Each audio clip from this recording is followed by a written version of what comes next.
Bank ಹಣದ ವಾಹನ ನಾಪತ್ತೆ ಪ್ರಕರಣ ಸಂಬಂಧಪಟ್ಟಂತೆ ಕದ್ದ ಹಣವನ್ನ ಹಂಚಿಕೊಂಡು ಬೇರೆ ಬೇರೆಯಾಗಲು ಪ್ಲಾನ್ ಅನ್ನ ರೂಪಿಸಿಕೊಂಡಿದ್ರಂತೆ.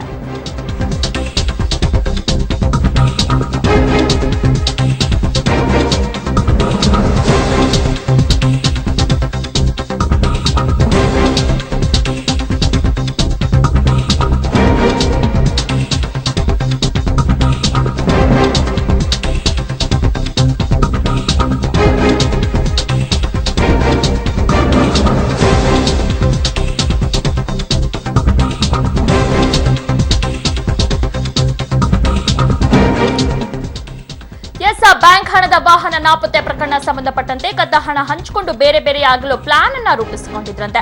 ಡೊಮಿನಿಕ್ ಪತ್ನಿ ಎಲ್ವಿನ್ ಮಹಾ ಸಂಚು ಈಗ ಬಟಬಯಲಾಗಿದೆ. ವಿಚ್ಛೇದನಕ್ಕೆ ನಿರ್ಧರಿಸಿ ಡೊಮಿನಿಕ್ ದಂಪತಿಯಿಂದ ಕಳ್ಳತನವನ್ನ ನಡೆಸಿದ್ರಂತೆ. ಕದ್ದ ಹಣವನ್ನ ಹಂಚಿಕೊಂಡು ಬೇರೆ ಬೇರೆಯಾಗಲು ಪ್ಲಾನ್ ಮಾಡ್ಕೊಂಡಿದ್ರಂತೆ. ಈಗಾಗಲೇ ಮೊದಲ ಪತಿಗೆ ವಿಚ್ಛೇದನನ್ನ ಈಗಾಗಲೇ ಎಲ್ವಿನ್ ನೀಡಿದ್ರು. ಲೂಟಿ ಮಾಡಿದ 92 ಲಕ್ಷ ಹಣದೊಂದಿಗೆ ಬಸ್ನಲ್ಲಿ ಎಲ್ಲಾ ಕಡೆ ಓಡಾಡಿದ್ದಾರಂತೆ. ಪತ್ನಿ ಎಲ್ವಿನ್ ಹಾಗೂ ಮಗುವಿನೊಂದಿಗೆ ಆರೋಪಿ ಡೊಮಿನಿಕ್ ಎಲ್ಲಾ ಕಡೆ ಓಡಾಡಿರುವಂತದ್ದು. ಕೇರಳ, ತಮಿಳುನಾಡು, ಆಂಧ್ರಪ್ರದೇಶ ಸುತ್ತಿದ್ದ ಡೊಮಿನಿಕ್ ದಂಪತಿ ಶೋಧ ಕಾರ್ಯ ತೀವ್ರಗೊಂಡ ಹಿನ್ನೆಲೆಯಲ್ಲಿ ಸಿಕ್ಕಿ ಬೀಳೋ ಭಯದಿಂದ ಎಲ್ವಿನ್ ಶರಣಾಗಿದ್ದಾರೆ. ಪೊಲೀಸರ ವಿಚಾರಣೆ ವೇಳೆ ಆರೋಪಿ ಡೊಮಿನಿಕ್ ಪತ್ನಿ ಎಲ್ವಿನ್ ಹೇಳಿಕೆಯನ್ನ ನೀಡಿದ್ದಾರೆ.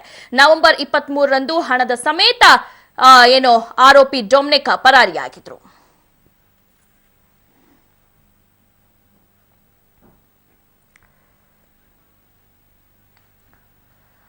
ಓಕೆ, ಈ ಬಗ್ಗೆ ಇನ್ನಷ್ಟು ಮಾಹಿತಿಯನ್ನ ನೀಡ್ತಾರೆ ನಮ್ಮ ಪ್ರತಿನಿಧಿ ಉಮೇಶ್ ನೇರ ಸಂಪರ್ಕದಲ್ಲಿ. ಉಮೇಶ್, ಎಷ್ಟು ದಿನದಿಂದ ಇವರು ಈ ರೀತಿ ಪ್ಲಾನ್ ಮಾಡ್ಕೊಂಡಿದ್ರಂತೆ? ದಿವ್ಯಾ, ಸದ್ಯದ ಮಾಹಿತಿ ಪ್ರಕಾರ ಏನು ಎಲ್ವಿನ್ ಏನಿದ್ಲು, ಎಲ್ವಿನ್ ದುಬೈನಿಂದ ಕಳೆದ ಸೆಪ್ಟೆಂಬರ್ 17ಕ್ಕೆ ವಾಪಸ್ ಬಂದಿದ್ಲು. ಹಾಗಾಗಿ ಸದ್ಯ ಪೊಲೀಸರು ಮಾಹಿತಿ ನೀಡೋ ಪ್ರಕಾರ ಏನು ದುಬೈನಿಂದ 1 ತಿಂಗಳಕ್ಕೆ ಎಲ್ವಿನ್ ಯಾಕೆ ವಾಪಸ್ ಬಂದ್ಲು ಅನ್ನೋದು ಒಂದು ರೀಸನ್. ಆದರೆ ಎರಡನೇದೇನು, ಕಳೆದ 23ನೇ ತಾರೀಕೇನು ಡಾಮಿನಿಕ್ ಏನು ಹಣ ತೆಗೆದುಕೊಂಡೋಗಿದ್ದ, ಅವತ್ತು 1:30 ಸುಮಾರಿಗೆ ಎಲ್ವಿನ್ ಫೋನ್ ಮಾಡ್ತಾನೆ. ಎಲ್ವಿನ್ ಮಗ ಸಮೇತ ಒಂದು ಜಾಗಕ್ಕೆ ಬರಕ್ಕೆ ಹೇಳಿತಾ. ಆ ಜಾಗಕ್ಕೆ ಬಂದ ಸಂದರ್ಭದಲ್ಲಿ ಏನು ವ್ಯಾನ್ನಲ್ಲಿದ್ದಂಥ 92 ಲಕ್ಷ ತಗೊಂಡು ಅಲ್ಲಿಂದ ಆಟೋ ಮೂಲಕ ಏನು ಶಾಂತಿನಗರ ಬಸ್ ಸ್ಟಾಪ್ಗೆ ಹೋಗಿದ್ರು. ಶಾಂತಿನಗರ ಮುಗಿಸ್ ಅಲ್ಲೇ ಬಸ್ ಸ್ಟಾಪಲ್ಲಿ ಕೊಯಮತ್ತೂರು ಬಸ್ ಹತ್ತಿರ್ತಾರೆ. ಕೊಯಮತ್ತೂರಿಂದ ಏನು ವೆಲ್ಲೂರು ಮತ್ತು ಚಳಕವಾಡಿ ಮೂಲಕ ವಿಜಯವಾಡ ತಲುಪಿದ್ರು. ವಿಜಯವಾಡ ಮುಗಿಸ್ಕೊಂಡು ನಿನ್ನೆ ಮತ್ತೆ ವಿಜಯವಾಡ ಮುಗಿಸಿ ನೆಕ್ಸ್ಟ್ ಬೆಂಗಳೂರಿನ KRPM ಏನು ಬಸ್ ನಿಲ್ದಾಣ ಏನಿದೆ ಅಲ್ಲಿಗೆ ರಾತ್ರಿ 8:30ಕ್ಕೆ ಇಳಿದಿದ್ರು.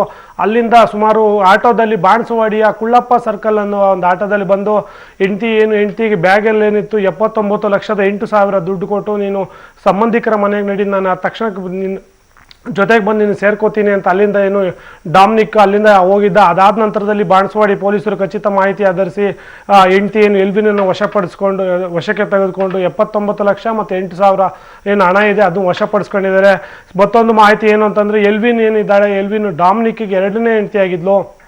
ಆ ಕಾರಣಕ್ಕೆ ಮತ್ತು 2ನೇ ಹೆಂಡತಿ ಆಗಿದ್ಲು. ಮತ್ತು ಜೊತೆಗೆ ಈಗೇನು ಎಲ್ವಿನ್ ಮತ್ತೆ ಡಿವೋರ್ಸ್ಗೆ ಅಪ್ಲೈ ಮಾಡಿದ್ಲು. ಇವರಿಬ್ಬರ ಮಧ್ಯೆ ಒಂದು ಕುಟುಂಬ ವೈಮನಸ್ಸಿತ್ತು. ಆ ಕಾರಣಕ್ಕೆ ಡೈವೋರ್ಸ್ಗೆ ಅಪ್ಲೈ ಮಾಡಿದ್ರು. ಡೈವೋರ್ಸ್ಗೆ ಇವನಿಗೆ ಹಣ ನೀಡೋಕ್ಕೆ ದುಡ್ಡಿಲ್ಲ ಅನ್ನೋ ಕಾರಣಕ್ಕೆ ಈ ಥರದೊಂದು ಸ್ಕೆಚ್ ಮಾಡಿರ್ಬೋದು. ಏನ್ ಕದ್ದಿದ್ರು ಆ ಹಣ ಅವ್ರ ಹತ್ರನೇ ಎಲ್ಲ ಇತ್ತ, ಅಥವಾ ಅವ್ರೇನಾದ್ರು ಖರ್ಚು ಮಾಡಿದ್ರ ಹಣದಲ್ಲಿ ಅಂತ?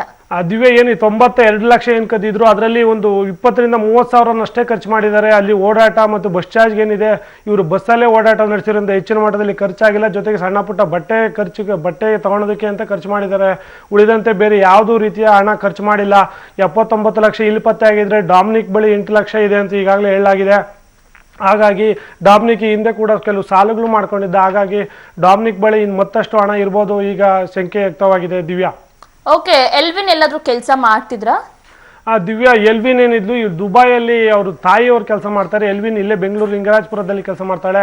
ಕಳೆದ ಒಂದು ಸೆಪ್ಟೆಂಬರ್ ಎಲ್ವಿನ್ ದುಬೈಗೆ ಹೋಗಿದ್ದಂಥ ಎಲ್ವಿನು ಸೆಪ್ಟೆಂಬರ್ 17ಕ್ಕೆ ವಾಪಸ್ ಬರ್ತಾಳೆ. ಸೆಪ್ಟೆಂಬರ್ 17ಕ್ಕೆ ವಾಪಸ್ ಬಂದು ಏನು ಈಗ ನವೆಂಬರ್ 23ಕ್ಕೆ ಕಳ್ತನ ಆಗುತ್ತೆ. ಜೊತೆಗೆ ಇವರಿಬ್ಬರು ಫೋನ್ ಸಂಭಾಷಣೆ ಮಾಡಿದ್ರು.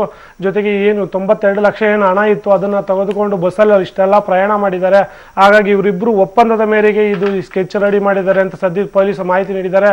ಹಾಗಾಗಿ ಈಗ ಸದ್ಯಕ್ಕೆ ಉಪ್ಪಾರಪೇಟೆ ಪೊಲೀಸರು ವಶದಲ್ಲಿರುವ ಎಲ್ವಿನ್ ಇನ್ನಷ್ಟೇ ವಿಚಾರಣೆಯಿಂದ ಬಾಯಿ ಬಿಡಬೇಕಾಗಿದೆ. ಮೇಲ್ನೋಟಕ್ಕೆ ಎಲ್ವಿನ್ ಪಾತ್ರ ಇರೋದು ಇದು ದೃಢಪಟ್ಟಿದೆ. ದಿವ್ಯಾ, ಓಕೆ, ಧನ್ಯವಾದಗಳು ತಮ್ಮ ಮಾಹಿತಿಗಾಗಿ.